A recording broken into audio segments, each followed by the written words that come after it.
Hello everyone, प्यारे बच्चों, आपका स्वागत है इस चैनल पे। जैसा कि आपको पता है कि बिहार बोर्ड का मॉडल पेपर का मैं सॉल्यूशन आपको करवा के दे रहा हूं। तो ये जो पेपर है आपका अकाउंटेंसी, जो क्लास 12 के लिए बिहार बोर्ड ने मॉडल पेपर जारी किए हैं 2021 के एग्ज़ाम, फाइनल एग्ज़ाम के लिए, तो उसका मैं सॉल्यूशन करवा रहा हूँ। अभी तक मैंने जितने भी वीडियो अपलोड किए हैं उसमें मैंने ऑब्जेक्टिव क्वेश्चन का सॉल्यूशन, फुल सॉल्यूशन मैंने आपको दिया है। इसके अलावा जितने भी सब्जेक्टिव थे शॉर्ट क्वेश्चन में, लघु उत्तरीय में, वो मैंने आपको करवा दिया है। अब मैं लॉन्ग क्वेश्चन की तरफ बढ़ रहा हूँ। लॉन्ग क्वेश्चन में जितने भी थ्योरेटिकल पार्ट है वो मैं पहले कवर कर देता हूँ। उसके बाद जो प्रैक्टिकल पार्ट है, कुछ क्वेश्चन प्रैक्टिकल के दिए हैं उसने, तो वो मैं करवा दूंगा इकट्ठे अलग सेपरेट वीडियो में, ठीक है। तो फिलहाल मैं आज प्रैक्टिकल जो थ्योरी है, जो आपके थ्योरी क्वेश्चंस आपके बिहार मॉडल पेपर में दिए गए हैं, उसका मैं सॉल्यूशन आपको दे रहा हूँ। और जितने भी सॉल्यूशन मैं आपको दूंगा, आपसे गुजारिश है कि आप उसे एक बार पढ़ लेंगे। एग्ज़ाम में हो सकता है कि यहाँ से क्वेश्चन आपको देखने को मिले, ठीक है। तो शुरुआत करते हैं। आज का जो क्वेश्चन है, लॉन्ग क्वेश्चन में 31 नंबर क्वेश्चन था जो प्रैक्टिकल था, है ना, जिसको मैं बाद में कवर कर दूँगा एक सेपरेट वीडियो में। ये जो क्वेश्चन है 32, ये था, आपसे पूछा है ये ख्याति से आप क्या समझते हैं, ख्याति गणना करने की विधियाँ बताइए। ये लमसम रिजर्व क्वेश्चन है आपके बिहार बोर्ड का, ठीक है। तो ये कोशिश में रहे कि ये याद रहे, ठीक है। मैं इस तरह से आपको पढ़ा दे रहा हूँ कि मैं सारी चीज़ें बिल्कुल डिटेल में मैं आपको दे रहा हूँ। जो मैं क्लास नोट में लिख कर देता हूँ बच्चों को, वो मैंने पूरा का पूरा यहाँ हूबहू मैंने लिख दिया है। हालांकि आपको जितना याद रह सके उतना याद रख लेना, ठीक है, और इसे नोट कर देना। अगर ये क्वेश्चन आपसे पूछेगा, उम्मीद है कि ख्याति से संबंधित क्वेश्चन आपके एग्ज़ाम में पूछे जाएंगे, इस पूरी गारंटी है, ठीक है। या तो ख्याति की परिभाषा पूछ ले, या उसकी विशेषता पूछ ले, या निकालने की विधि पूछ ले। तो ये रिजर्व क्वेश्चन है बिहार बोर्ड के लिए, ये रिजर्व क्वेश्चन है, आप इसे ज़रूर पढ़िए।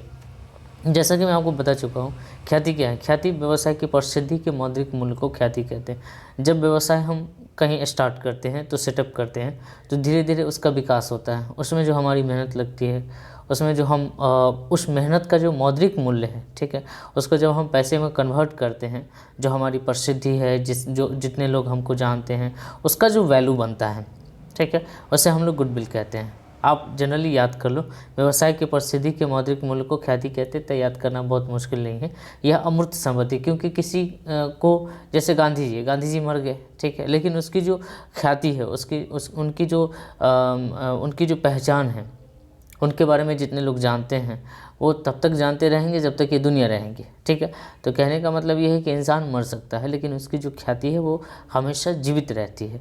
तो इसलिए ख्याति अमूर्त है, अदृश्य। अदृश्य का मतलब आप इसको नहीं देख सकते हो, ठीक है। आप मुझे देख सकते हो, लेकिन मुझे कितने लोग चाहते हैं, या कितने लोग मुझे मानते हैं, या कितने लोग जो है हमारी तरफ अट्रैक्ट होते हैं, आप उसे नहीं देख सकते हो।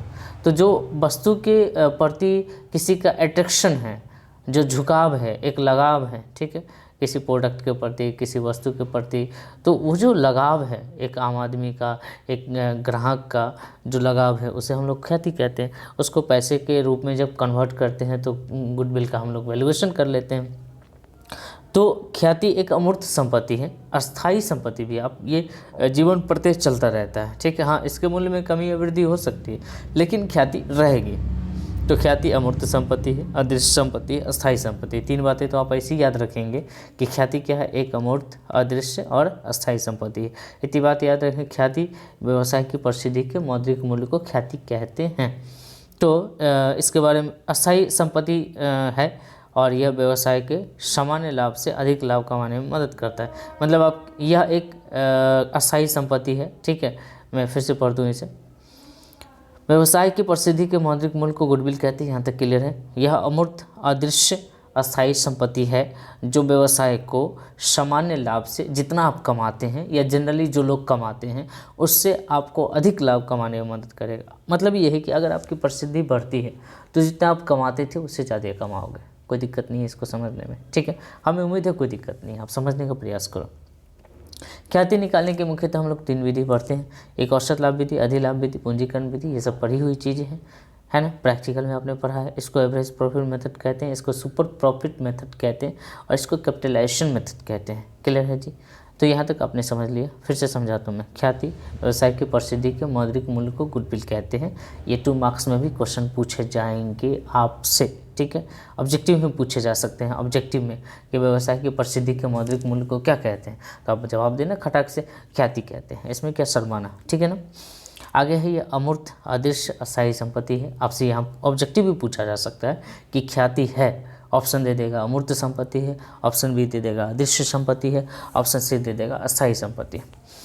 जो व्यवसाय को सामान्य लाभ से अधिक लाभ कमाने में मदद करता है, जितना आप कमाते हो उससे ज़्यादा लाभ कमाने में मदद करता है। तो सामान्य लाभ से जो अधिक लाभ जितना अधिक होता है उसको हम लोग अधिलाभ कहते हैं, अर्थात सुपर प्रॉफिट कहते हैं। यहाँ से क्वेश्चन पूछा जा सकता है आपसे कि सुपर प्रॉफिट बराबर क्या होता है, तो आप कहोगे सामान्य लाभ, जो हमारा सामान्य लाभ है, जो अधिलाभ है, जो हमारा सामान्य लाभ से जितना अधिक है, ठीक है। मतलब जो एक्चुअल एवरेज प्रॉफिट है वो हमारे एक्चुअल नॉर्मल प्रॉफिट से कितना अधिक है, ठीक है, उसको घटा देते हैं तो हमारा कुल मिला। खैर छोड़िए, यहाँ तक आप याद कर लेंगे। व्यवसाय की प्रसिद्धि के मौद्रिक मूल्य को ख्याति कहते हैं। यह अमूर्त अदृश्य अस्थायी संपत्ति है जो व्यवसाय को सामान्य लाभ से अधिक लाभ कमाने में मदद करता है। क्लियर। ख्याति की गणना की 3 विधि मैंने आपको बताया, औसत लाभ विधि, अधिलाभ विधि और पूंजीकरण विधि। आगे बढ़ते हैं। औसत लाभ विधि क्या है, तो इस विधि में ख्याति का मूल्यांकन, औसत लाभ का मतलब समझते हैं आप। अगर मान लो कि अगर ये 2 है, ये 3 है, ये 4 है, इसका मैं औसत निकालने के लिए कहूँ तो आप कैसे निकालें, 2 3 + 4 अपन, है ना, सबको ऐड करेंगे, 4 3 7 2 9। तो जो 9 है उसमें देखोगे कितने नंबर है, 1 2 3, 3 नंबर है, तो 3 से डिवाइड कर दोगे। फिर से समझो, अगर हमको कहा जाए कि 10 और 20 का औसत निकालो, ठीक है, तो 10 और 20 को पहले ऐड करेंगे, ठीक है, और जितनी संख्या हमने ऐड करी है, 1 2 2 संख्या ऐड करी तो 2 से डिवाइड कर देंगे। यहाँ तक समझ गए, कोई दिक्कत नहीं। फिर से पढ़ो कि औसत लाभ विधि में हम लोग जनरली 2 तरह की विधि पढ़ते हैं। इसमें एक तो सामान्य लाभ है, फिलहाल इसको पढ़ते हैं कि इस विधि में ख्याति का मूल्यांकन औसत लाभ के आधार पर तथा क्रय का डबल लिखा गया है, टेंशन मत लेना, क्रय वर्षों की संख्या के गुणनफल के बराबर होता है। मतलब जब आप औसत लाभ निकाल लेते हो और जो क्वेश्चन में क्रय वर्षों की संख्या दी होती है उससे जब गुना कर देते हो तो उसको हम लोग गुडविल कहते हैं। तब क्या आता है बाबू, गुडविल आता है, इसमें कोई शक नहीं। जब औसत लाभ को क्रय वर्षों की संख्या से मल्टीप्लाई कर देते हैं तो उसको गुडविल कहते हैं, कोई शक नहीं इसमें। चलिए, औसत लाभ विधि 2 प्रकार का होता है, एक होता है सरल औसत लाभ विधि, एक होता है भरित औसत लाभ विधि। कहने का मतलब जब लाभ ऐसे ही सिंपली दिया रहे तब क्या होगा, जब उस लाभ का भार दिया रहे तब क्या होगा। मेरी बात फिर से समझो, जब आपको औसत लाभ सिंपल दिया रहे, जैसे 20,000 रुपया, तो 20,000 है, बस बात खत्म। लेकिन 20,000 का 2 भार दे दिया तो आपको क्या करना है, ये 20,000 नहीं है, ये 20,000 2 टाइम्स है, 20,000 40,000 हुआ, ठीक है। मैंने क्या कहा आपको, फिर से समझो, 20,000 मैंने अगर आपको सरल तरीके से कहा तो 20,000 है, लेकिन मैंने आपको कहा कि 20,000 का भार 2 है, तो भाई मेरे अगर 10,000 का 2 भार लगा दोगे तो वो 10,000 20,000 ना हो गया। उसी तरीके से 20,000 का 2 भार लगा दोगे तो 20,000 40,000 ना हो गया। और 20,000 को हमने कितनी बार ऐड किया, 2 टाइम्स ऐड किया, ठीक है। तो जब भार दिया रहेगा तो आपको क्या करना है कि 20,000 को जितने भार है उतना से आपको या तो उतनी बार ऐड कर लेना या तो उतना से आप मल्टीप्लाई कर देना, ठीक है, दोनों बात बराबर। अगर 4 को 2 बार ऐड करो तो 8 होगा, 4 को अगर 2 से गुना कर दोगे तो भी 8 होगा, ठीक है, मेरी बात समझ रहे हैं। खैर थ्योरी है, इसको पढ़ लीजिए बस इतना। तो औसत लाभ विधि में सरल औसत लाभ विधि कैसे निकालते हैं, तो जब आप सरल औसत लाभ की विधि की बात करो, जितना आपसे याद रहे उतना क्वेश्चन आपके एग्जाम में अगर 5 मार्क्स में पूछ दे तो लिख देना, कोई टेंशन मत लेना, ठीक है। कि सर मुझे पूरा याद करना ही है, जो लिखा है वो याद करना ही है, नहीं, जितना आपको याद रहे उतना लिख देना। लेकिन कम से कम एवरेज प्रॉफिट मतलब औसत लाभ विधि, अधिलाभ विधि और पूंजीकरण विधि, इसको थोड़ा डिफाइन जरूर कर देना कि कुछ न कुछ जितना आप जानते हो उतना डिफाइन कर देना। मैं आपको समझाने का प्रयास कर रहा हूँ। औसत लाभ विधि में सबसे पहले क्या करते हैं, सरल औसत लाभ विधि की मैं बात करता हूँ। जब आपके पास सरल औसत लाभ विधि का बात आ जाए तो आपको कुछ नहीं करना है, जितना भी लाभ है या जितना हानि है उसको जोड़ घटाव कर दो, लाभों को जोड़ लो, हानियों को ऐड कर लो, लाभों को जोड़ लो और हानियों को माइनस कर दो। और जितनी वर्षों का काम आपने किया है, जैसे 5 साल का लाभ हानि आपने कैलकुलेट किया तो 5 से डिवाइड कर देना। तो जब आप 5 से डिवाइड कर दोगे तो एवरेज प्रॉफिट आ जाएगा, ठीक है। एवरेज प्रॉफिट बराबर क्या हो गया, टोटल प्रॉफिट बटा अपन में नंबर ऑफ ईयर्स, ठीक है। जितने वर्षों का आपने ये काम किया उतना से डिवाइड करना, समझ रहे हो। 5 साल का अगर आप प्रॉफिट और लॉस कैलकुलेट करोगे तो 5 से डिवाइड करोगे। अगर 10 साल का प्रॉफिट और लॉस कैलकुलेट करोगे तो 10 से डिवाइड करोगे। अगर 20 साल का कैलकुलेट करोगे तो 20 से डिवाइड करोगे, ये कहता है total profit upon number of years. तब अब जब हमारे पास एवरेज प्रॉफिट आ जाएगा तब हम लोग क्या करेंगे, जो गुडविल होगा एवरेज प्रॉफिट गुने नंबर ऑफ़ ईयर्स, बस कुछ नहीं करना है, आपको एवरेज निकाल देना है। एवरेज को नंबर ऑफ़ ईयर्स ये क्वेश्चन में दिया रहता है, 2 वर्षों के क्रय के आधार पे, 3 वर्षों के क्रय के आधार पे गुना करोगे, खटाक से आंसर आ जाएगा। ठीक है, तो उम्मीद है कि आप ये समझ गए। पिछला हमने स्लाइड में आपको समझाया कि गुडविल क्या है। तो ख्याति व्यवसाय की प्रसिद्धि के मौद्रिक मूल्य को ख्याति कहते हैं। यह अमूर्त अदृश्य अस्थायी संपत्ति है जो व्यवसाय को सामान्य लाभ से अधिक लाभ कमाने में, सामान्य लाभ मतलब जितना आप कमाते हो, अधिक लाभ मतलब उससे ज़्यादा कमा लोगे। ठीक है, इसका मतलब ये है कि आपकी प्रसिद्धि दिनों दिन बढ़ती जा रही है। ठीक है, मेरी बात समझ रहे हैं। चलिए, औसत ख्याति निकालने की 3 विधि मैंने आपको बताया कि औसत लाभ विधि है, अधिलाभ विधि है और पूंजीकरण विधि है। और औसत लाभ विधि को अभी फिलहाल डिफाइन कर रहे हैं। और औसत लाभ विधि में मैंने सरल औसत लाभ को डिफाइन किया। जनरली आपको कुछ नहीं करना है, सारे प्रॉफिट को ऐड करो, जितने प्रॉफिट आपने ऐड किया उतना से डिवाइड करो, बस आपका जो एवरेज आएगा उसका नंबर ऑफ ईयर्स परचेज से गुना कर दो, हो गया गुडविल। ठीक है, आगे बढ़िए। भारित औसत लाभ विधि में आपको क्या करना पड़ेगा कि सबसे पहले जो भार है, जो लाभ का भार दिया है उससे उसको मल्टीप्लाई करोगे। ठीक है, मतलब इस विधि में निम्न तरीके से ख्याति की गणना करेंगे। सबसे पहले क्या करेंगे, जो वर्षों के लाभ है उसको भार से गुना करोगे, और गुना करने पर जो आएगा उसको प्रोडक्ट नाम दे दोगे। ठीक है, और इस सभी प्रोडक्ट को जोड़ लोगे, और सभी प्रोडक्ट के जोड़ में आप जितना भी भार है आपका, नंबर ऑफ काउंटिंग में भार है, जैसे पहला भार 1 है, 2 है, 3 है, तो कितने हो गए, 3 2 5 1 6 हो गए। 6 से डिवाइड कर दोगे जितना प्रॉफिट है। ठीक है, बात समझ गए। उतना से डिवाइड करोगे, जितना आपको प्रोडक्ट आएगा उतना से डिवाइड करोगे। डिवाइड करने के बाद जो नंबर ऑफ ईयर्स परचेस है उसमें गुना कर दोगे, आपका आ जाएगा गुडविल। फिर से समझो, इसको छोड़ो, पिछला समझो। सरल औसत लाभ विधि में आपको क्या करना है, पहले जितने भी प्रॉफिट है सबको ऐड करना है, हानि को लेस करना है, उसके बाद नंबर ऑफ ईयर्स परचेस से, नंबर ऑफ ईयर्स से भाग लगाना है, जितने ईयर का आपने काम किया उतना से, तो आपको आ जाएगा एवरेज प्रॉफिट। जब वो एवरेज प्रॉफिट आपको आ जाएगा तो आपको क्या करना है, नंबर ऑफ ईयर्स परचेस से उसको मल्टीप्लाई कर देना है, गुडविल आ जाएगा। भारित औसत लाभ विधि में क्या करना है, सबसे पहले जो प्रॉफिट है उसको भार से गुना करना, जो भार दिया रहेगा उससे गुना कर दोगे। जो भार से गुना करोगे उसका नाम प्रोडक्ट रखोगे, सभी प्रोडक्ट को ऐड कर लोगे, सभी भार को ऐड कर लोगे। सुनो, सभी प्रोडक्ट को ऐड कर लोगे, सभी भार को ऐड कर लोगे, सभी प्रोडक्ट में सभी भार से भाग लगाओगे, तब जो आएगा वो आएगा वेटेड एवरेज प्रॉफिट, भारित औसत लाभ आएगा। ठीक है, और इस भारित औसत लाभ को नंबर ऑफ ईयर्स परचेस अर्थात क्रय वर्षों की संख्या से गुना कर दोगे, भारित औसत लाभ निकल जाएगा। अगले स्लाइड में बढ़ते हैं। ठीक है, पूंजीकरण विधि क्या है भाई, ये पूंजीकरण विधि आगे आ गया है, 1 मिनट।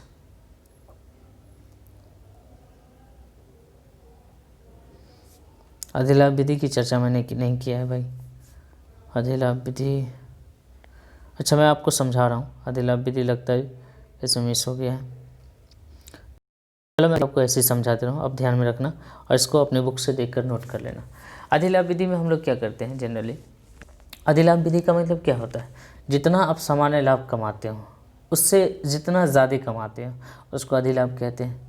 अधिलाभ बराबर सुपर प्रॉफिट बराबर आपने पढ़ रखा है average profit minus normal profit.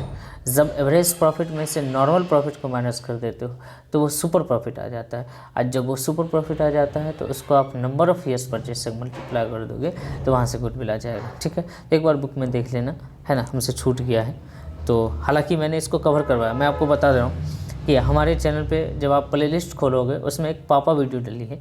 पापा वीडियो में मैंने कोशिश करा है, चूँकि वो बहुत लंबी कोशिश है, बहुत मेहनत वाली कोशिश है, तो उसमें कुछ ही वीडियो मैंने अपलोड किया है, लेकिन उसमें गुडविल का वीडियो अपलोड है। ठीक है, उसमें मैंने फुल डिटेल में समझाया है, जो थ्योरी है वो और जो ऑब्जेक्टिव है वो सारी चीज़ मैंने आपको समझाई है। ठीक है, प्रैक्टिकल थ्योरी के साथ साथ मैं उसका ऑब्जेक्टिव भी मैं उसमें समझाता हूँ। इसलिए आप प्लेलिस्ट ऑन करो। प्लेलिस्ट में जब जाओगे तो एक पापा वीडियो आएगा, ठीक है। पापा वीडियो में जब जाओगे तो वहाँ पर एक सर्च करना, वहाँ पर देखना कि जो गुडविल का जो सोल्यूशन मैंने प्रोवाइड किया गुडविल चैप्टर का, उसमें मैंने फुल डिटेल में समझाया, सारी टॉपिक को मैंने समझाया, एक एक थ्योरी मैंने समझाया और एक एक ऑब्जेक्टिव मैंने समझाया। तो आपसे गुजारिश है कि आप उसे देख लेना, ठीक है। फिलहाल मैं आपको औसत लाभ अधिलाभ विधि फिर से समझा देता हूँ।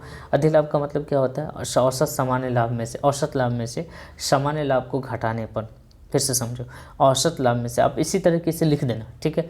औसत लाभ में से सामान्य लाभ को घटाने पर जो हमारे पास आएगा लाभ, जो आएगा उसको हम लोग अधिलाभ कहेंगे। और इस अधिलाभ को जब आप क्रय वर्षों की संख्या से मल्टीप्लाई कर देंगे तो आपका गुडविल आ जाएगा, ठीक है। चलिए समझते हैं पूंजीकरण विधि क्या है, ठीक है। पूंजीकरण विधि क्या है वो समझना है हमको। पूंजीकरण विधि का मतलब ये है कि आप अपनी प्रॉफिट को पूंजी में कन्वर्ट करोगे, ठीक है। मान लो कि मैं आपको समझा रहा हूँ कि 10,000 प्रॉफिट जो है ना, 10,000 प्रॉफिट है, वो आपकी पूंजी का 10% है, ठीक है। तो पूंजी कितना हो गया? 10% से भाग लगाओगे, ठीक है, 1% आएगा। 1% को 100 से गुना करोगे तो 100% आ जाएगा। मतलब ये जो 1 लाख है आपका, ये क्या आ जाएगा? पूंजी आ जाएगा। समझना मेरी बात को, 1 लाख क्या आ जाएगा? पूंजी आ जाएगा, ठीक है। तो ये जो पूंजी आ जाएगा, तो आपको ये देखना है कि पुराना पूंजी क्या था और अभी जो इस प्रॉफिट के अकॉर्डिंग पूंजी आया वो कितना आया। तो दोनों का जो अंतर निकालोगे वो आपका गुडविल आएगा। सपोज कर लो कि पुराना गुडविल शुरू में हमने 1 लाख लगाया, आज के डेट में अगर हमारा कैपिटल, ये कैपिटल था, आज के डेट में अगर मेरा कैपिटल 1,20,000 होगा तो हमारा जो 20,000 है ये बढ़ा है, और जो हमारा वृद्धि हुआ है वो हमारा कैपिटल है, ठीक है। और वो वही जो वृद्धि हुआ है वही हमारा गुडविल है, ठीक है। तो इस विधि के अंतर्गत व्यवसाय द्वारा अर्जित लाभों का पूंजीकरण करके, इस विधि के अंतर्गत व्यवसाय द्वारा अर्जित लाभों का पूंजीकरण करके ख्याति निकाला जाता है। और पूंजीकरण से आशय यह है कि सामान्य ब्याज की दर से एक अमुक लाभ की रकम प्राप्त करने के लिए कितनी पूंजी की आवश्यकता होगी। अभी हमने आपको समझाया, थोड़ा सा इसको पढ़ लेना। इसके अंतर्गत 2 आधार से हम लोग गुडविल निकालते हैं। पहला आधार तो ये है कि आप औसत लाभ के आधार पर आप कर लीजिए।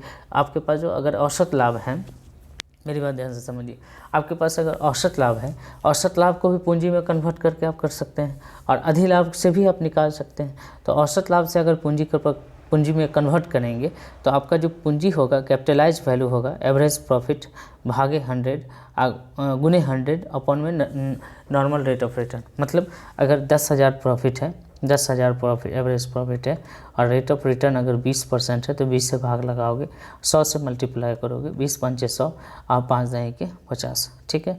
मतलब 50,000 आपका कैपिटल है, ठीक है।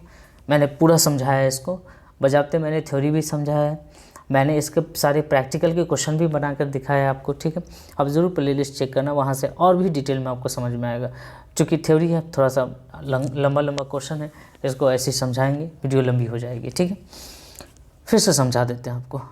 औसत पूंजीकरण विधि में जो लाभ है उसका पूंजीकरण करते हैं, जो आपके पास प्रॉफिट है उसका पूंजीकरण करते हैं और हम ये चेक करते हैं कि हमारी पूंजी अगर अभी इतनी है इस लाभ पर, तो हमारी पूंजी पहले जितनी थी उससे अगर बढ़ी है तो हमारा गुडविल भी बढ़ रहा है, ठीक है, सिंपल। तो औसत लाभ विधि के आधार पर अगर आपके पास 2 तरह के लाभ होते हैं, एक होते हैं औसत लाभ विधि, दूसरा होता है मतलब अधिलाभ।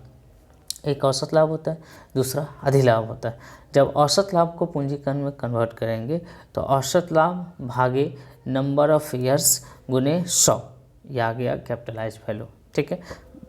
उसके बाद अगर आप, तो फिर क्या होगा कि जो आपका कैपिटलाइज वैल्यू है इसमें से आपका जो पुराना कैपिटल है वो माइनस कर दोगे।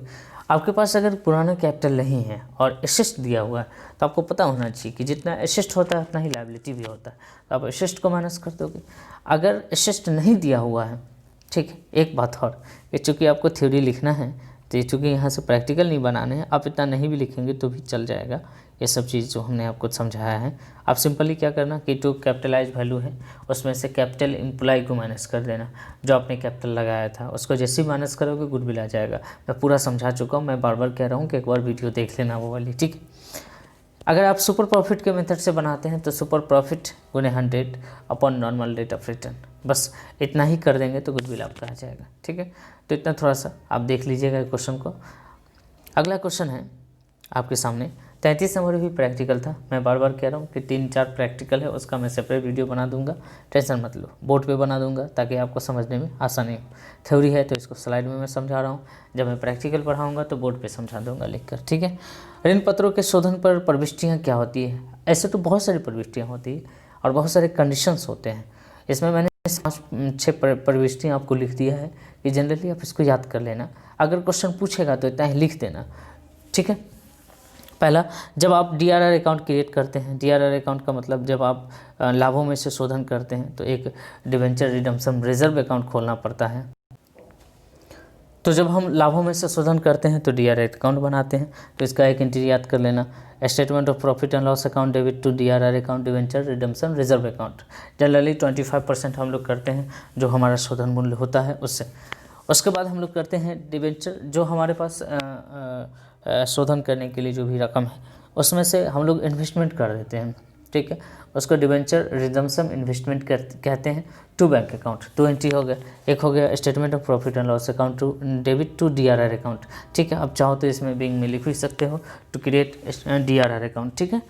उसके बाद debenture redemption reserve investment account आप खोलोगे तो debenture redemption investment account DRI, ठीक है, वो था DRR अकाउंट। जब आप statement of profit and loss account से पैसे काट कर आप DRR अकाउंट में ट्रांसफ़र करोगे तो एंट्री ये होगा statement of profit and loss account debit to DRR account. दूसरा होगा debenture redemption investment account debit to bank account. तीसरा, जब आप इससे पैसे आपको मिलेंगे तो क्या होगा, bank account debit to redemption debenture redemption investment account. ये तीसरा एंट्री होगा, इसको इन्वर्स कर देंगे। अगर बैंक आपको इंटरेस्ट कैलकुलेट करके देती है और उसमें से TDS कटता है, जब ये TDS कटता है तो उसका भी एंट्री करते हैं। तो बैंक अकाउंट डेबिट, इस इंटरेस्ट का जो TDS कटेगा वो डेबिट में कट जाएगा, कट के जो पैसा हमको आएगा वो यहाँ आएगा। तो bank account debit TDS account debit to interest account, ठीक है। तो इतना एंट्री आपको थोड़ा सा याद करना पड़ेगा, ठीक है, इसका कोई उपाय नहीं है। Statement of profit and loss account debit to DRR account. दूसरा है DRI debenture redemption investment account debit to bank account. फिर इसको इन्वर्स करके जब पैसा वापसी मिलेगी आपको, bank account debit to debenture redemption investment account. और तीसरा अगला एंट्री है बैंक अकाउंट डेबिट, ठीक है, TDS account debit to interest account. Clear. अब आपको शोधन करना है। ये तो रहा प्रोविज़न करने की बात कि आप लाभ में से प्रोविज़न करो, आप जो है सो मेनली शोधन का एंट्री ये है, ठीक है, ध्यान से समझना, मेनली ये एंट्री, ये सब था प्रोविज़न का काम।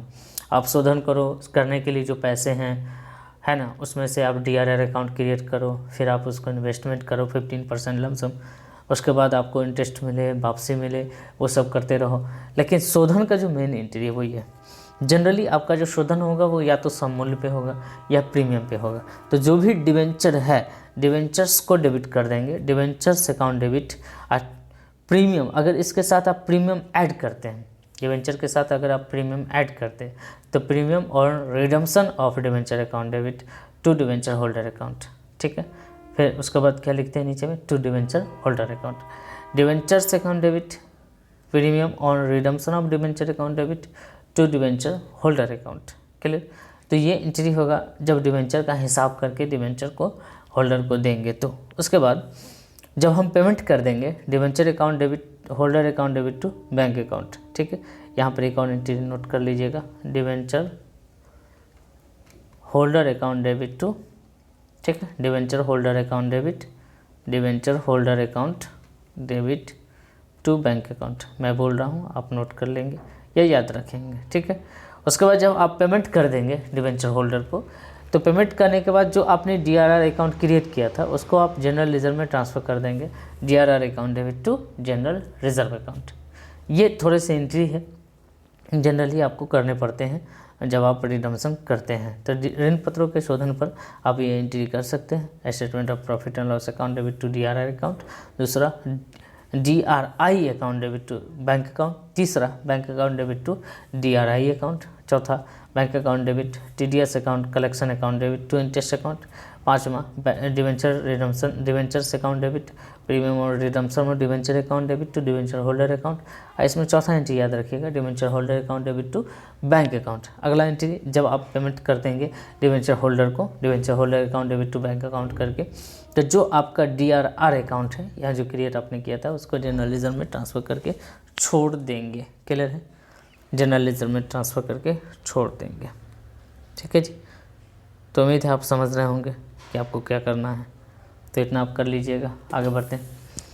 अगला क्वेश्चन प्रैक्टिकल था, वो मैंने छोड़ दिया है, मैंने आपको बता दिया पहले।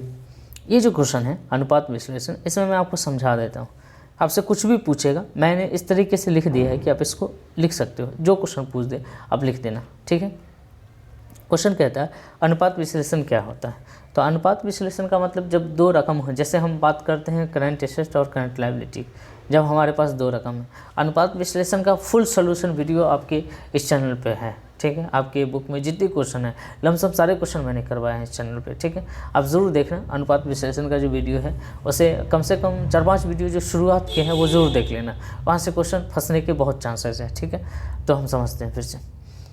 तो अनुपात विश्लेषण से आप क्या समझते हैं।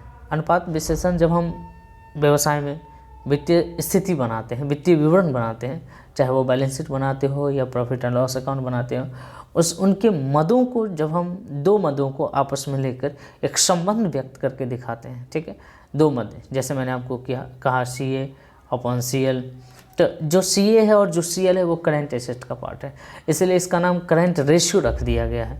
अब जैसे करंट एसेट में मान लो कि अगर 40 रुपया करंट एसेट है, 20 रुपया अगर करंट लायबिलिटी है, आप काट दोगे तो 2/1 मतलब 2:1 आएगा। क्लियर है जी, तो समझने का प्रयास करना। तो अनुपात विश्लेषण से यहाँ से वित्तीय विवरण के विश्लेषण से है।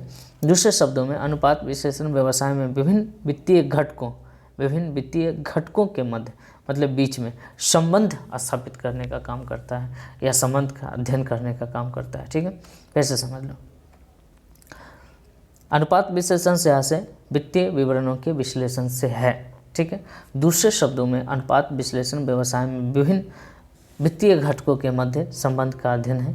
लेखांकन अनुपात निम्नलिखित प्रकार के होते हैं। ठीक है, एक होता है तरल अनुपात। तरल अनुपात में हम लोग शामिल करते हैं करंट एसेट करंट लायबिलिटी को। ठीक है, दूसरा होता है ऋण शोधन क्षमता अनुपात। तो ऋण शोधन क्षमता अनुपात में हम ये देखते हैं कि हमें ऋण को शोधन करने का मतलब चुकाने का कितना क्षमता है या क्या स्थिति है। आगे है क्रियाशीलता अनुपात। क्रियाशीलता अनुपात में हम ये देखते हैं कि हमारा जो वर्किंग कंडीशन है, जो हमारा काम हो रहा है, जिससे स्टॉक से काम हो रहा है, देनदारों से काम हो रहा है, उसके अकॉर्डिंग में जो हमारा रेशियो बनेगा उसको हम दिखाएंगे। लाभदायकता अनुपात तो आप समझते हैं, लाभ के बारे में हम दिखाएंगे। तो सबसे पहले एक एक करके डिटेल में इसको समझते हैं। तरलता अनुपात क्या होता है। तो तरलता अनुपात फर्म के चालू दायित्वों के भुगतान करने की क्षमता को दिखाता है। मतलब चालू दायित्व का भुगतान आप किससे करेंगे, चालू संपत्ति से करेंगे। आप मान लो कि एक बिल्डिंग है, उसको तोड़ के तो चालू दायित्व का भुगतान नहीं करोगे, चालू दायित्व का भुगतान आप चालू संपत्ति से करोगे। ये बात मेरी समझ लेना। ठीक है, संक्षेप में तरलता अनुपात में व्यवसाय की अल्पकालीन ऋण शोधन क्षमता का माप किया जाता है। तो जिस अनुपात में अल्पकालीन ऋण शोधन क्षमता का माप होता है, तरल का मतलब ही होता है जिसको हम तुरंत बदल सके, तुरंत जिसको पेमेंट करना पड़े, तुरंत एक्शन में लाना पड़े। ठीक है, तो ऋण जो है, जो हमारा अल्पकालीन ऋण है, वो तुरंत एक्शन में आ जाता है। ठीक है, अभी आप कर्ज लेंगे नहीं कि 3 महीने के बाद आपके ऊपर है ना, 1 साल में आपको लौटाना पड़ जाएगा। तो इसको कहते हैं अल्पकालीन शोधन क्षमता। ठीक है, इसमें मुख्य रूप से आप चालू अनुपात बनाते हैं। अगर चालू अनुपात के बारे में पूछ दे आपसे, तो चालू अनुपात का मतलब करंट एसेट मतलब चालू संपत्ति भागे चालू दायित्व से है। और दूसरा इसमें त्वरित अनुपात बनाते हैं। 2 तरह के अनुपात जनरली हम लोग इसमें बनाते हैं। एक होता है चालू अनुपात, दूसरा होता है त्वरित मतलब क्विक, है ना, क्विक रेशियो, जिसको लिक्विड रेशियो भी कहते हैं, और जिसका अलग नाम एसिड टेस्ट रेशियो भी है। तो 3 तरह के नाम हैं इसके। ठीक है, ये बात समझना। तो तरल अनुपात का मतलब समझ गए। तरल अनुपात क्या दिखाता है, अल्पकालीन ऋण शोधन क्षमता को दिखाता है। ये बात क्लियर है। दूसरा है ऋण शोधन क्षमता अनुपात। ऋण शोधन क्षमता अनुपात का मतलब जो आपका ऋण है, ऋण कहने का मतलब लॉन्ग टर्म, जो आपका ऋण है, जो लॉन्ग टर्म ऋण है, उसको शोधन, उस दायित्व को भुगतान करने की जो क्षमता आपके पास है, उसको हम दिखाते हैं इस ऋण शोधन क्षमता अनुपात में। ठीक है, तो ऋण शोधन क्षमता अनुपात से यहाँ से दीर्घकालीन दायित्व के भुगतान से है।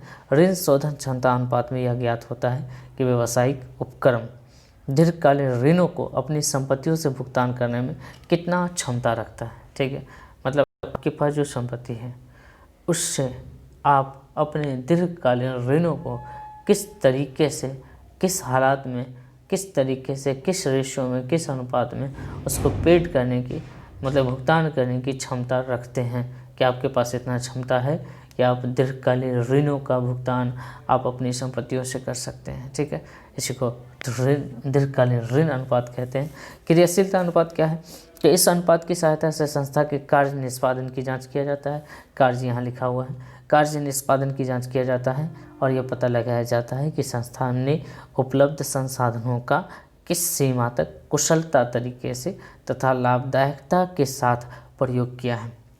आपके पास जितनी भी क्रियाशील संपत्ति है उसका इस्तेमाल आपने किस तरीके से किया है, यह कौन बताता है? क्रियाशीलता अनुपात बताता है। ठीक है, इसमें मुख्य रूप से हम लोग स्टॉक आवर्त अनुपात, देनदार आवर्त अनुपात, औसत वसूली अनुपात, लेनदार आवर्त अनुपात, कार्यशील पूंजी अनुपात इत्यादि हम लोग पढ़ते हैं। ठीक है, ये पढ़ा होगा आपने। और इसमें पिछले वाले क्वेश्चन में हमने पढ़ा ऋण क्षमता अनुपात, कुल संपत्ति ऋण अनुपात, स्वामित्व अनुपात, ये सारी चीज़ें हमने पढ़ा है। इसको डिटेल में और पढ़ना है तो मेरा अनुपात विश्लेषण का जो प्रैक्टिकल का वीडियो है उसे आप ज़रूर देखिए। आगे बढ़ते हैं लाभदायकता अनुपात में। तो यह व्यवसाय की संस्था द्वारा अपने उपलब्ध संसाधनों में अधिक लाभ अर्जित करने की क्षमता को दिखाता है। मतलब आप अपने संसाधनों का किस तरीके से प्रयोग करके लाभ कमाते हैं, मतलब आपका जो सेलिंग है उस पर आपका प्रॉफिट कितना है, किस हिसाब से है, उसको हम लोग लाभदायकता अनुपात कहते हैं। इसको जनरली परसेंटेज में दिखाते हैं, मतलब 10%, 20%, 30% ऐसे करके दिखाते हैं। ठीक है ना, ये बात समझ में आ रही है? आगे बढ़ते हैं। इसमें मुख्य रूप से सकल लाभानुपात, शुद्ध लाभानुपात, सकल लाभानुपात, शुद्ध लाभानुपात और परिचालन अनुपात, परिचालन लाभ अनुपात इत्यादि को दिखाया जाता है। ठीक है, ये बात समझ गए? तो एक व्यावसायिक संस्था द्वारा अपने उपलब्ध संसाधनों की अधिकता प्रयोग करने के लिए ये लाभदायकता अनुपात ज्ञात करते हैं। इसमें मुख्य रूप से सकल लाभ अनुपात, शुद्ध लाभ अनुपात, परिचालन अनुपात, परिचालन लाभ अनुपात इत्यादि को दिखाते हैं। क्लियर? तो आपने पढ़ लिया होगा, थोड़ा सा इसको पढ़ना होगा, है ना। तरलता अनुपात, ऋण शोधन क्षमता अनुपात, क्रियाशीलता अनुपात, लाभदायकता अनुपात। तो जल्द ही हम नेक्स्ट पार्ट की तरफ लेकर हाजिर होंगे। और इसके अलावा बीएसटी के ईपीएस के जो मॉडल सेट आएंगे उसका सोल्यूशन आएगा, उसे भी ज़रूर देखिएगा। ये थोड़ा जितना भी क्वेश्चन मैंने आपको करवाया है, ठीक है, ये क्वेश्चन तो काफ़ी इजी है, जिसमें मैंने आपको बता दिया कि आपको क्या करना है। अगर आप नहीं कर पा रहे हैं तो आप मेरा जो वीडियो है, अलग से वीडियो मैंने आपको बना कर दिया है पापा वीडियो में, जिसमें मैंने आपको समझाया है कि थ्योरी क्या है, थ्योरी कैसे, कितनी थ्योरी है, मैंने लमसम सारी थ्योरी को मैंने कवर किया है। ठीक है, और उसके अलावा उसके जितने भी ऑब्जेक्टिव बनते हैं वो भी मैंने कवर किया है। ठीक है, अच्छा एक बात और कि मैं जल्द ही आपको ऑब्जेक्टिव का 1 लाइनर लेकर आ रहा हूँ। ऑब्जेक्टिव 1 लाइनर में मैं आपको तेज़ी में, ठीक है, 4 से 5-10 दिन के अंदर में बीएसटी, ईपीएस, अकाउंट सारे रिवीजन में करवा दूंगा ऑब्जेक्टिव का। ठीक है, 1 लाइनर फॉर्म में, जिसका पीडीएफ, जिसका बुकलेट पीडीएफ फॉर्म में मौजूद है हमारे टेलीग्राम चैनल पे। आप चाहे तो वहाँ से डाउनलोड कर सकते हैं, शायद वो 38-39 पेज है, आप उसे वहाँ से डाउनलोड करेंगे। ठीक है, वहाँ से डाउनलोड करने के बाद उसे पढ़ेंगे, 100% वहीं से क्वेश्चन आपको आएंगे। उसमें यही नहीं, जितने भी क्वेश्चन किताब में है सारे क्वेश्चन का कलेक्शन है उसमें। इसके अलावा जितने भी क्वेश्चन अब तक पूछे गए हैं एग्जाम में, उन तमाम क्वेश्चनों का कलेक्शन है उसमें। ठीक है, आप ध्यान से उसे पढ़ना, बहुत अच्छी पीडीएफ है वो, फ्री ऑफ कॉस्ट आप उसे डाउनलोड कर सकते हो। उसी का मैं सोल्यूशन लेकर आऊँगा। तो जितने बच्चे हमसे जुड़े हुए हैं, रेगुलर जुड़े हुए हैं, है ना, तो अब यूट्यूब पे मैं लाइव भी कर सकता हूँ, तो उनको मैं लाइव में लेकर आऊँगा या प्रैक्टिकल वीडियो बनाकर देखूँगा। ठीक, देखता हूँ मैं क्या कर सकता हूँ। आप कोशिश करो, चैनल से जुड़े रहो, नेक्स्ट पार्ट के लिए वेट करो। Bye bye, take care.